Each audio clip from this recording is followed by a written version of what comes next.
Speaker, in 1995, there was a very poignant piece of wisdom that was birthed into the earth by an unsuspecting group of young women, black, and also musicians, Mr. Speaker. They go by the name of T-Boz, Left Eye, and Chili, also known as TLC. Mr. Speaker, in this piece of wisdom that they gave us, they cautioned society. And they said back in 1995, almost 30 years ago, don't go chasing waterfalls. Please stick to the rivers and the lakes that you're used to. I know that you're gonna have it your way or nothing at all, but I think you're moving too fast. Mr. Speaker, TLC, in their wisdom, foresaw moments like this, whereby sometimes we see a split in our world between two types of people. Those who don't know how to start making money and those who don't know when to stop making money. Mr. Speaker, when we saw this case for the first time, I thought first to myself, how can it be that a pot is calling a kettle black? Two criminals, seemingly, are coming up before the Senate. But it took me to the Evidence Act, Section 141, which talks about accomplices and says, an accomplice shall be a competent witness against an accused person under conviction shall not be illegal merely because it proceeds upon the uncorroborated evidence of an accomplice. Mr. Speaker, to me, this meant that Dennis and his evidence was credible and can be used against the DG as per the Section 141 of the Evidence Act. However, Mr. Speaker, he can still be prosecuted after this in a separate court on charges of bribery. Mr. Speaker, the reason I lay this before this House is because there are many things that are contrary to each other, many differing opinions, and many issues that Honorable Asige, you have 30 seconds to go. Mr. Speaker, let me just finish by saying that this should be a lesson to all.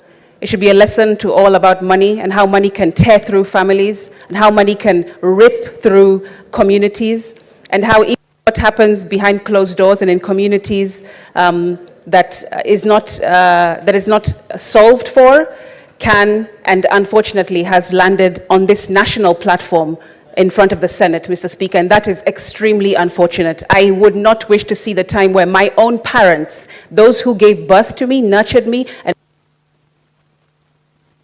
Your time is up, Senator Cristo. Senator Karungo.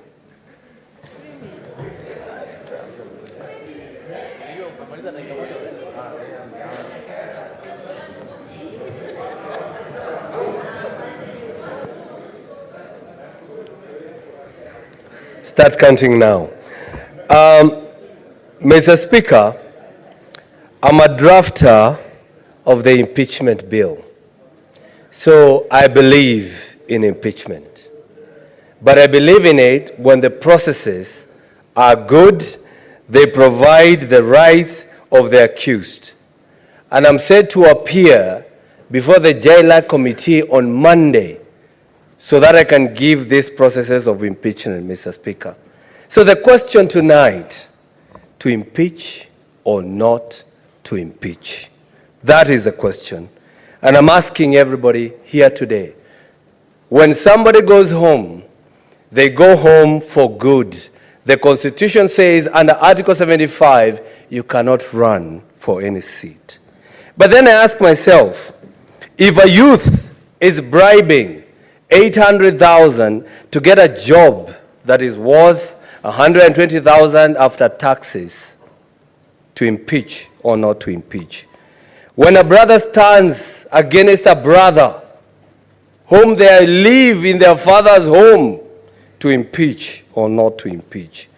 Mr. Speaker, when a father stands against his son on the issue of somebody to be removed from his position in the effort of giving his son a position to impeach or not to impeach.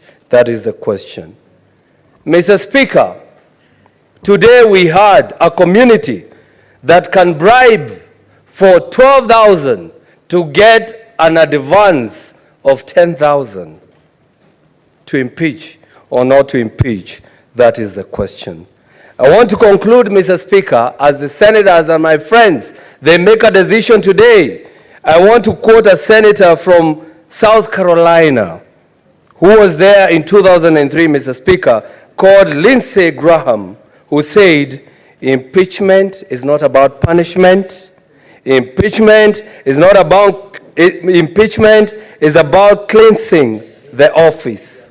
Impeachment is about restoring the honor and integrity to the office. Mr. Speaker, as the mover of the bill that calls for impeachment that are done thoroughly, I ask my honorable members today, as you cast your vote, just remember you too could be in the position of one Robert the Monda. I want everybody to remember that. And I want everybody to remember, as you cast your vote tonight, just remember there could be another Dennis who will come here, who will stand here against his father, then a brother against a brother. Then we even heard about the First Lady, although it was not canvassed, I don't know. But Mr. Speaker, as I stand here, I ask this whole Senate, let's restore the honor of this House. Let's restore. Senator Faki.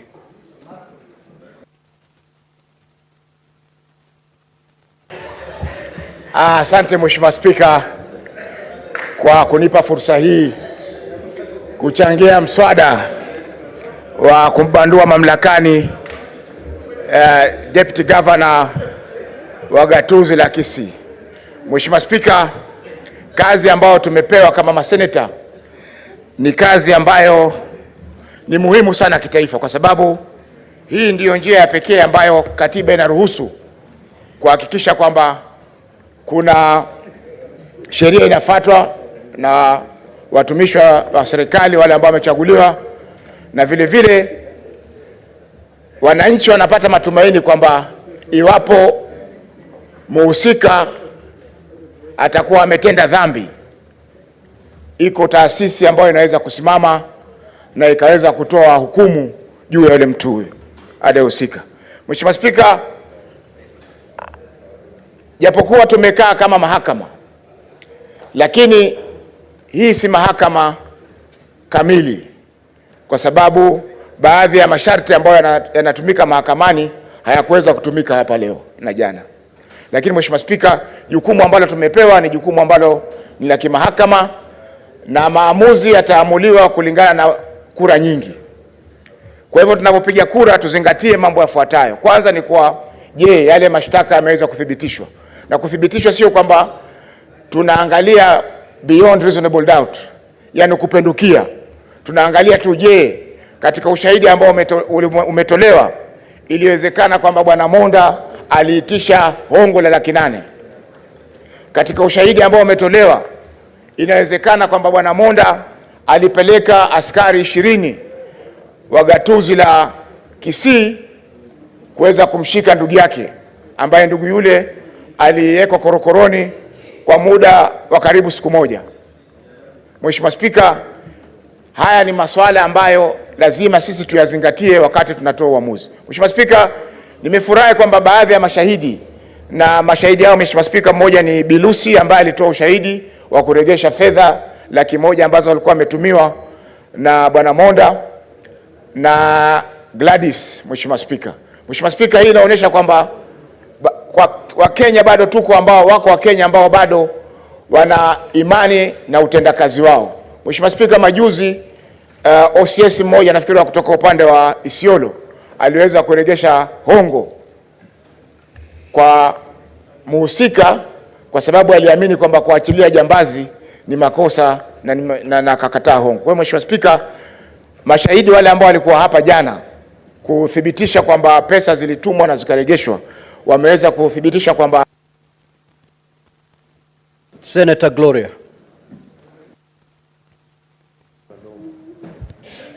Thank you, Mr. Speaker.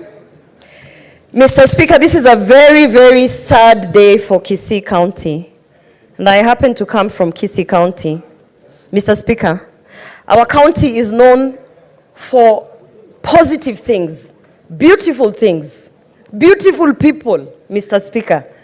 As a matter of fact, our human resource from Kisii County is top-notch. Engineers, doctors, lawyers, you name it, Mr. Speaker. We are known to produce results, Mr. Speaker. So when I say this is a very, very sad day for Kisii County, I mean it, because it is the day that we have been subjected with so much negativity coming from Kisii County, Mr. Speaker. As I stand here, I want to tell my colleagues who have got, you know, Mr. Speaker, we are nominated. So I might not have a vote today, but I have a voice. And Mr. Speaker, for me it is very clear. Every single time we have had an impeachment motion here, we always say, where is the proof? Where is the evidence? Where is the fact? It is not about the story, it is about the proof and the evidence, Mr. Speaker. So when I looked at the transaction of 100,000 sent to a managing director so that they can give a job, Mr. Speaker, I was saddened because I knew that this is the sword that will bring down the deputy governor, Mr. Speaker. Mr. Speaker, I don't have much to say. I just want to say this because I know there are senators here who are often known to sit on the fence, who are often known not to take a decision, Mr. Speaker. Today, I want to say to them and to others in the House, what is your point the of order, hottest places in hell, Mr. Senator Speaker. Gloria Oroba, there's a point of order. Kindly yield. What is your point of order, Senator Mandago? Mr. Speaker, I'm standing on Standing Order 105, Statement of Facts. Is it in order for Senator Gloria Oroba to impute improper motive that there are senators who sit in the fence in this House? The decision to vote or not to vote is on the individual senator of the House. Senator Gloria, proceed to withdraw that statement. Mr. Speaker, I withdraw and I profusely apologize. Proceed. However, I'd like to conclude by saying to people out there that the hottest places in hell are reserved for those who in times of great moral crisis, they maintain their neutrality. The evidence is there. Everything is there, Mr. Speaker. Let us take our responsibility seriously and make the right call. Thank you, Mr. Speaker. Senator Ledama. Mr. Speaker, these last 2 days, to me, will remain to be the saddest days in the institution of a family in this Republic of Kenya, and particularly the Senate of the Republic of Kenya. It reminds me of 1998, when I was a student in America, and the former president of the United States of America, William Jefferson Clinton family, was the center of the investigation. Where I come from, Mr. Speaker, a family is supposed to be a strong bond that unites all its members, that provides security, that leads people. But, and very unfortunate, we have been invited to be able to come in between a family. I'm so sad, Mr. Speaker, because I've seen a father testifying against a son testifying against a father, and the father roping in a stepmother. Mr. Speaker, what example are we showing to the younger generation? I'm torn in between, Mr. Speaker. Although I believe that in certain circumstances, it is imperative to be able to separate between family ties and integrity. Mr. Speaker, today I'm torn between a hard place and a rock. I've been invited to try and make a decision, to try and argue that whatever was being shown here is a family that has gone bad, that requires prayers. I want to invite you, my brothers and sisters, for the integrity of the family, to vote consciously and to remember that in certain circumstances, to be able to preserve the rule of law, you have to make those hard choices. I pray for the community of Kenyans who live in Kisii, that when their sons and daughters retrieve back and go after this event today, they can be able to reflect on the institution of a family. It is imperative, Mr. Speaker. I conclude by saying, although I've witnessed something that I never thought I would witness in my life, as I sit there, I remember 1998. I'd hoped that I would never see that in the history of Kenya. But because I've been invited to see it, I'll make a conscious decision. Senator Wambua.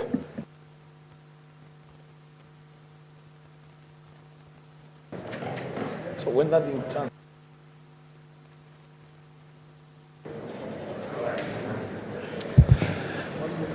I thank you, Mr. Speaker. Mr. Speaker, Chapter 6 of the Constitution of Kenya 2010 requires that public officers, public servants, state officers must bring honor and dignity to the nation and dignity to their offices. I will leave it to the conscience of the nation, Mr. Speaker, to judge whether or not the behavior and body language of the Deputy Governor of Kisii is fit for him to hold any public office. The Speaker, the Deputy Governor of Kisii has not just lied on oath and on record. He is at the center of a conspiracy to lie to the Senate for purposes of just exonerating himself from blame. Him and his co-conspirator must have a very dim view of the collective basic intelligence of the Senate. So, Speaker, the easiest way out for the DG would have been to simply apologize to his brother. Simply fix the mess that he has put one Dennis and one Lucy in. We will not be here at midnight discussing his character.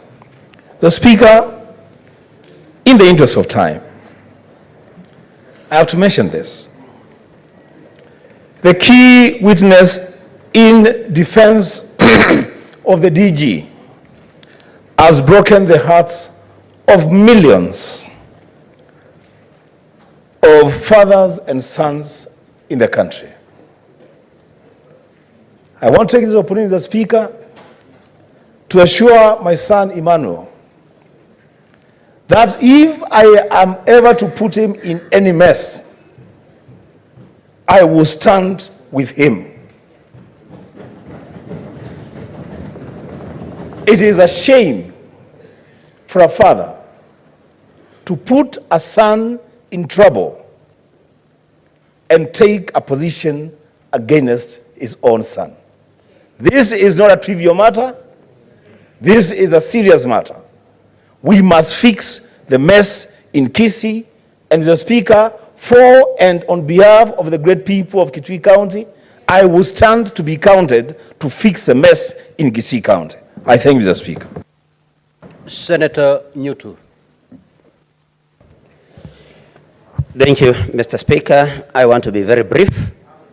Mr. Speaker, the allegation that poor parents and poor students in Kisii County are taken advantage of, Mr. Speaker, where they are required to give bribes in order for them to be awarded bursaries, Mr. Speaker, is not something peculiar with Kisii. This is something that is happening across the counties and across the constituencies, Mr. Speaker, where we have a very desperate students failing to secure a bursary, while some able people who can be able to produce bribes, Mr. Speaker, benefit from these bursaries.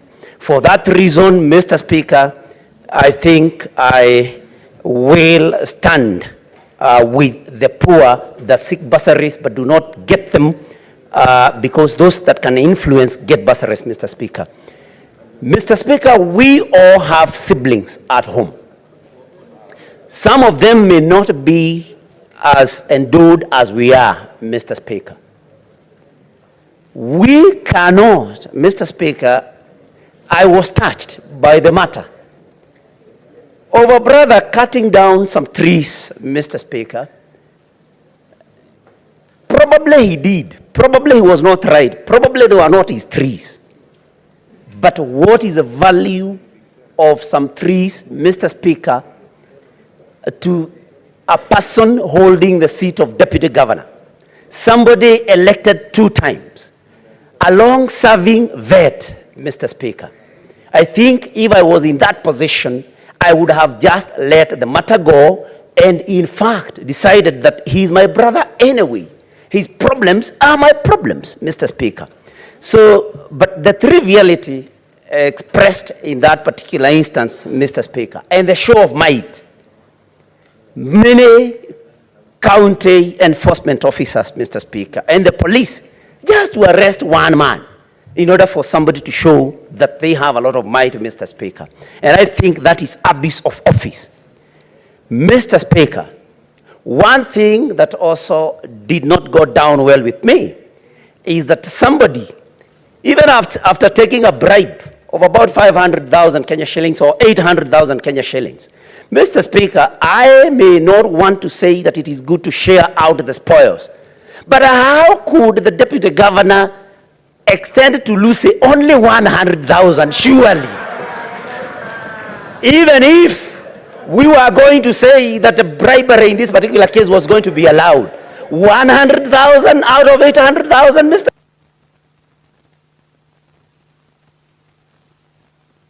Senator Wamatinga.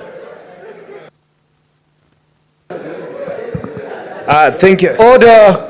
Honorable Senators, may thank you very much. Wamatinga be heard in silence, please. As I rise up, Mr. Speaker, I would want to pose a question to the House.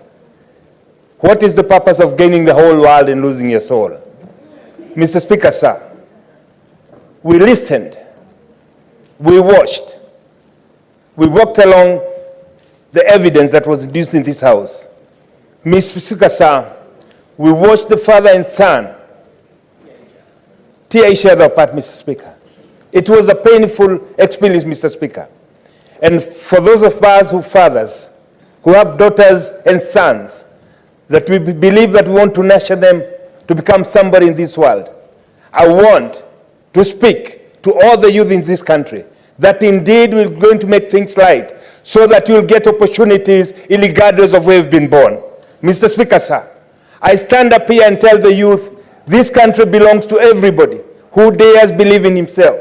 Mr. Speaker, sir, just after the last general elections, I was one of those who believed that the fact that the president and the deputy president come from humble background is indeed a proof that anybody who dares believe has the destiny in his hands. Mr. Speaker, sir, that shattered the glass ceiling. It broke the myth that this country can only belong to those who are born in families of who's who.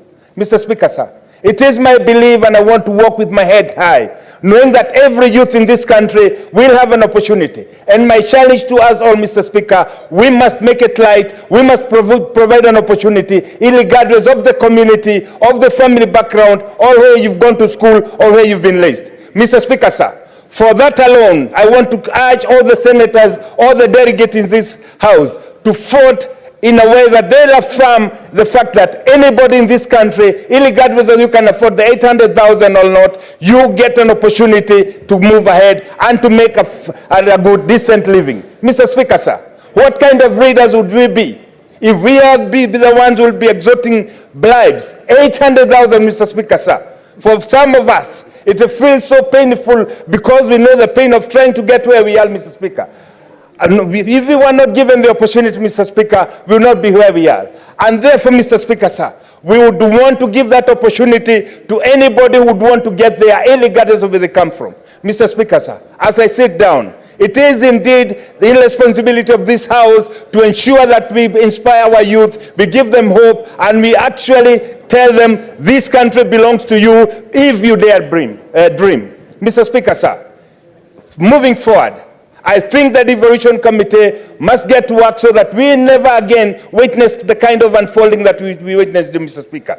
It is very demeaning, it is very humiliating to watch parents and children tear each other apart. Mr. Speaker, sir, I believe with the... Senator Hamida.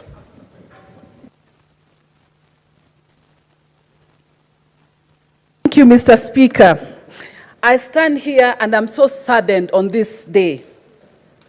Mr. Speaker, we had a woman miscarried, a woman who has been looking for a baby for over 12 years, lost a child. Her dream was shattered. As a mental health champion, I'm wondering, where is justice? Where can they find justice, the family? It can only be gotten here. I know, Mr. Speaker, today, the two, Mr. Dennis and his wife, will find justice at the Senate. On behalf of the women senators in this House, I request my colleagues to vote wisely. I want to remind them, justice delayed is justice denied. That woman, where is her mental health? Where is she going to go? Has her dream been shattered? I request my colleagues, vote wisely. I thank you, Mr. Speaker. Senator Tabitha Mutinda.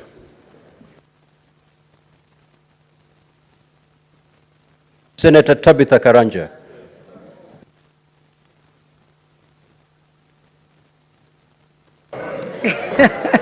Order.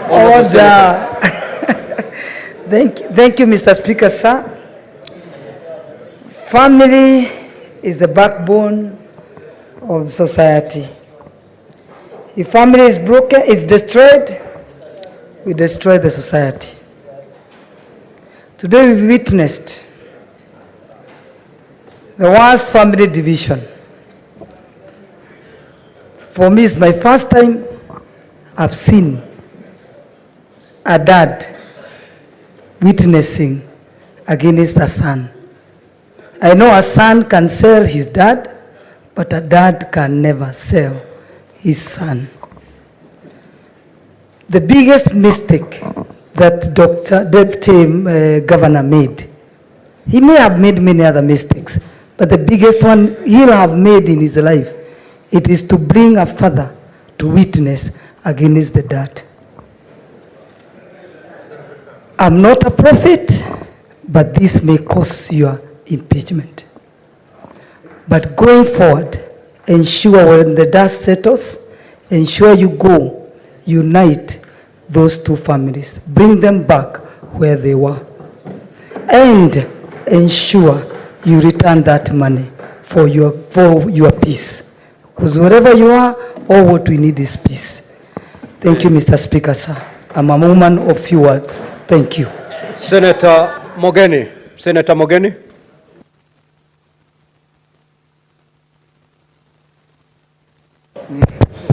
Mr. Speaker, sir, it's been a painful experience sitting through this impeachment inquiry. More so as a son who lost a parent at an early age. Mr. Speaker, with a heavy heart, I sat and witnessed the evidence of Senior Joseph Misati taking the bold step of disowning his own son in the view of cameras, in the eyes of the Omogusi people. Mr. Speaker, I cannot overstate the solemnness I feel as I prepare to cast my vote on behalf of the people of Nyamira.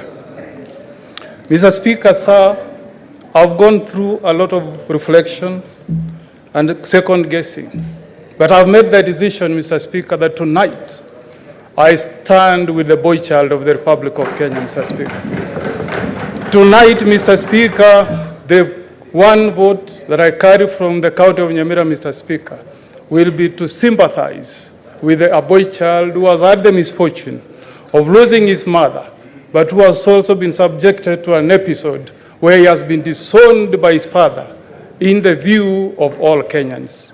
Tonight, Mr. Speaker, I cast my vote in support, understanding with the many youths who are jobless, but who may never get their job because they are being asked to pay a bribe. Mr. Speaker, tonight, I will cast my vote with passion, reason, and without fear, while knowing, Mr. Speaker, that the Constitution that we enacted as the people of Kenya wants Kenyans of integrity, Mr. Speaker.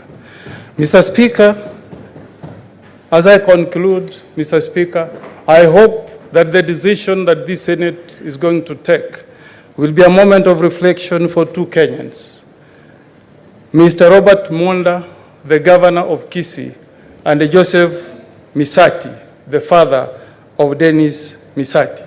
As you go back to the hills of Gusii Nation, take a reflection that family is more important than the positions that we hold in this republic. I close my submissions. Senator Wafula. Mheshimiwa Spika, nashukuru sana kwa nafasi hii. Ninapotazama mbele yangu, Mheshimiwa Spika, ni Wakenya ambao wanatutazama, vijana ambao kwa siku nyingi wamekuwa natafuta ajira, na wao, nikizungumza na maseneta wenzangu, vijana wengi huja katika maeneo yetu ya makazi na ofisi kutafuta kazi. Lile ambalo naibu wa gavana amepitia leo ni kwamba baba aliambatana na mwanawe kutafuta kazi. Tunapopiga kura leo na Wakenya wanapotutazama, hizi ndizo changamoto viongozi hupitia kuwatafutia kazi. Kuna wale viongozi ambao ni fisi wamevaa ngozi za kondoo, na kuna wale viongozi ambao hufanya kazi.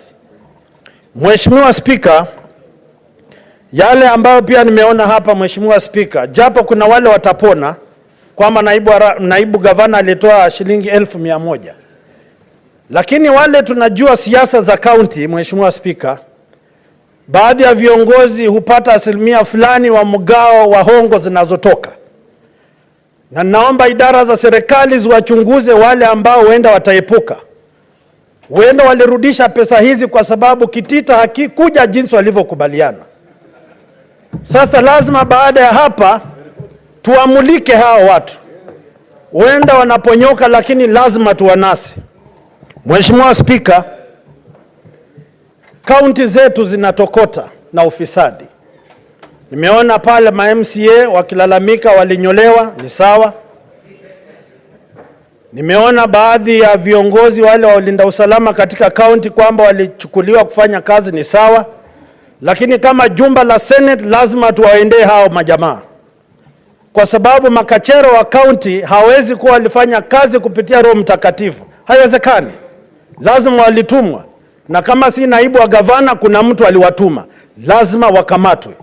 So Mheshimiwa Spika, kwa niaba ya vijana wa nchi ya Kenya, wana haki ya kazi, wana haki ya mshahara, wana haki ya kuoa mabibi wazuri, kuzaa watoto wengi. Ni haki ya serikali kuhakikisha. Mimi ni mfuasi wa Solomoni, Mheshimiwa Spika. Leo kura itakayopigwa ni kutetea ugatuzi, kutetea yeyote ambaye anatafuta ajira popote Kenya hii. Na vile vile, Mheshimiwa Spika, siasa imejadiliwa. Lazima tutaangalia mustakabali wa magavana na manaibu wao. Isiwe kwamba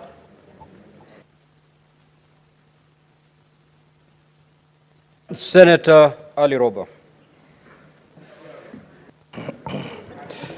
Thank you very much, Mr. Speaker. As the charges were read in this House by yourself, Mr. Speaker, the last 2 days I was extremely eager to get to find out the answers to the question of the exchange of money, 800,000, between the governor and Joseph Musati and Dennis Makoya Musati. Because the substance of this case is that issue. And I've listened to Joseph Musati, a witness presented by the Deputy Governor, ridicule this House by circumnavigating direct questions that could have been simply answered by factual information. I wanted to find out, how coincidental is it that on these fateful 2 days, Mr. Joseph Musati sent some money to the Deputy Governor, and some money was sent to Dennis Makoya to send the same money to the Deputy Governor, and then the Deputy Governor, he said, incidentally, by accident, sent 100,000 to the employing agency, Lucy Wahito, and then in the whole process that has taken shape and the evidence that was, presented before this House, I was extremely desperate as the Senate to say letting a deputy governor go should not be an easy thing. I wanted to really find out the defense that should be put across with evidence of the coincidental nature of all these things taking shape. But I didn't find any answers to that question. And for the protection of what has happened, of a father who allegedly was trying to help a child get a job, but turns up to be a witness against the same child, I really want to persuade this Senate to send the Deputy Governor home. In the interest of protecting the youth, I've been a governor for 10 years and never, ever allowed my county public service board to take 10 shillings to employ anybody. Now, for 800,000 shillings to change hands for a small position. And then the answers that were supposed to be given was a ridicule to the House of trying to criminalize the young man whose desperate position has pushed him to the level. Senator Richard Onyonka.